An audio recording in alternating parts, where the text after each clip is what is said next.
উত্তৰ গুৱাহাটীত পিৰামিড আকৃতিৰ বৃহৎ প্ৰাৰ্থনা গৃহ উত্তৰ ফুলুঙৰ ডেকাবাৰীত নিৰ্মাণ কৰা হৈছে পিৰামিড আকৃতিৰ প্ৰাৰ্থনা গৃহটো 43 বৰ্গফুটৰ পিৰামিডটোৰ উচ্চতা প্ৰায় 40 ফুট প্ৰায় 12 বিঘা মাটিত প্ৰায় 20 কোটি টকা ব্যয়েৰে নিৰ্মাণ কৰা এই প্ৰাৰ্থনা গৃহটোত একেলগে 130 জন লোকে কৰিব পাৰিব আৰাধনা প্ৰজাপতি ব্ৰহ্মকুমাৰী ঈশ্বৰীয় বিশ্ববিদ্যালয়ৰ উদ্যোগত নিৰ্মাণ কৰা হৈছে প্ৰাৰ্থনা গৃহটো আৰু এই সন্দৰ্ভত আমাক অধিক জনাব আমাৰ জ্যেষ্ঠ সাংবাদিক দিগন্ত বৰদলৈ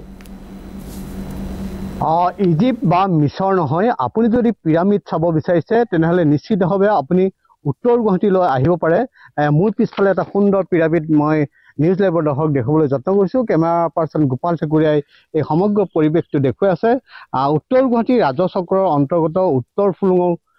উত্তৰ ফুলুঙৰ যি ডেকাবাৰী আছে এই ডেকাবাৰীত এটা সুন্দৰ পিৰামিড নিৰ্মাণ কৰি থকা হৈছে আৰু প্ৰজাপিতা ব্ৰহ্মকুমাৰী ঈশ্বৰীয় বিশ্ববিদ্যালয়ৰ যেহেতু প্ৰধান কাৰ্যালয়টো উত্তৰ গুৱাহাটীত নিৰ্মাণ কৰা হৈছে আৰু এই প্ৰধান কাৰ্যালয়টোৰ অন্যতম আকৰ্ষণ হৈছে এটা সুন্দৰ পিৰামিড ইয়াত পিৰামিড আকৃতিৰ আসলতে এটা প্ৰাৰ্থনা গৃহ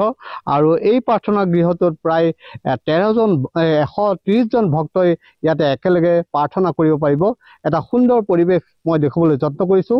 আৰু এই পিৰামিডটোৰ নিৰ্মাণ ইতিমধ্যে সম্পূৰ্ণ হৈছে কিন্তু ইয়াক আনুষ্ঠানিকভাৱে মুকলি কৰা হোৱা নাই আৰু আনুষ্ঠানিকভাৱে মুকলি কৰাৰ পিছতে সমগ্ৰ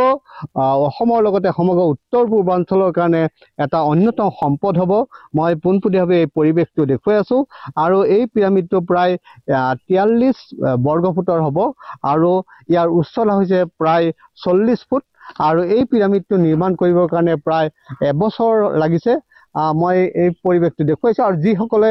এই অনুষ্ঠানৰ লগত জড়িত কেইবাজন লোক আছে মই তেখেতসকলৰ সৈতে কথা পাতিম যে এটা সুন্দৰ পিৰামিড আকৃতিৰ প্ৰাৰ্থনা গৃহ আপোনালোকে নিৰ্মাণ কৰিছে কি ক'ব হয় ওম শান্তি এইটো মানে আমাৰ প্ৰথম এতে বাহিৰত পিৰামিডটো যাতে প্ৰথম আছিল বাহিৰত আমাৰ বিদেশৰ এইটো আছিলে এতিয়া তাৰ পিছত আমাৰ ডাঙৰ ভাই যেতিয়া ইয়াৰ পৰা যেতিয়া ভাৰতৰ ইয়াৰ পৰা তাতে বাহিৰত পিৰামিডটো দেখিলে তেওঁ ইয়াতে আহি এই ডিজাইনটো মানে লৈ আহিলে ইয়াতে আহি দেখিলে আৰু ইয়াতে দেখি আমাৰ বাইদেউ চালে যে এইটো ভাল লাগিছে দিল্লী চাইলে আৰু বহুত জেগাতো এনেকুৱা এক্সপাৰেণ্ট এনেকৈ বনাই থোৱা আছে তো তেতিয়া গৈ আমাৰ ভাৰতৰ ডাঙৰ বাইদেউ আমাৰ ইয়াৰ হেৰিৰ হেড বাইদেউ আছিলে তেওঁ দেখি এইটো ভাবিলে ইয়াতে এটা এনেকুৱা আমাৰ পিৰামিড এটা নৰ্থ ডাঙৰ পেৰেণ্ট বনাব লাগে সেইটো কাৰণে তেওঁ এইটো হেৰি কৰিলে অনুষ্ঠানটো ইয়াতে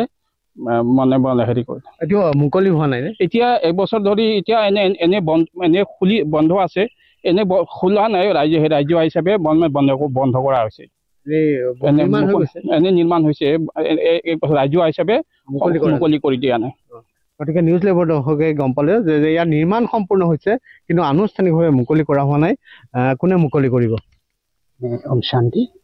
ইয়াত মানে CM ছাৰে আহি আনুষ্ঠানিকভাৱে মুকলি কৰাৰ কথা আছে গতিকে তেখেতৰ কাৰণে ৰৈ থকা হৈছে ডেট দিয়া নাই আৰু ইয়াত মানে এইকাৰণে এইটো উদ্দেশ্যে নিৰ্মাণ কৰা হৈছে ইয়াত মানে যাতে আমাৰ ভাই বাহিনীবিলাকে ইয়াত মানে যোগ কৰিব পাৰে যোগ কৰালে মানে মনত সুখ শান্তি আহে গতিকে মই আহ্বান জনাম গোটেই উত্তৰ পূৰ্বাঞ্চলৰ ভক্তসকলক যাতে ইয়াত আহি ৰাজযোগ প্ৰশিক্ষণ লয় এইটো বিনামূলীয়া গতিকে ইয়াত ৰাতিপুৱা 6:30 পৰা আৰু সন্ধিয়া 6:30 পৰা ৰাজযোগ ইয়াত মেডিটেশ্যন কৰা হয় এনে কেনেকুৱা লাগে মনটো যেতিয়া ইয়াৰ সম্পূৰ্ণ হ'ল ইয়াত যেতিয়া আমি ৰাজযোগত বহিম তেতিয়া সম্পূৰ্ণৰূপে সুখ শান্তি অনুভৱ হয় আমাৰ মেইন হ'ল মানে শিৱ বাবা পৰম পিতা পৰমাত্মা আমি আত্মা হিচাপে ভাবি তেওঁৰ লগত কানেকশ্যন কৰা হয়